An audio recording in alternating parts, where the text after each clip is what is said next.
Paano nga ba tayo makaka-collect ng more learnings? Para sa akin, unang-una dapat lumabas ka eh. Kailangan lang nating paminsan talagang i-disrupt yung usual patterns natin eh. Kasi yung pagka meron ka ng routine or pagka paulit-ulit na yung ginagawa mo, minsan yun yung reason kung bakit tayo na nasa stuck.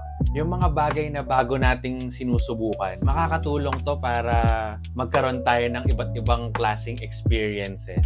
Yung second is, kailangan nating matutunan how to really see things.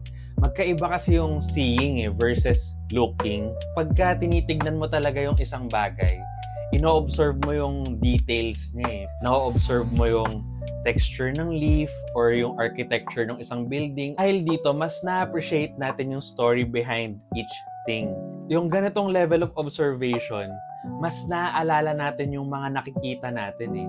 And just like any other skill, yung interest natin to experience new things and the ability to really see things, kailangan din natin yun i-work on every day.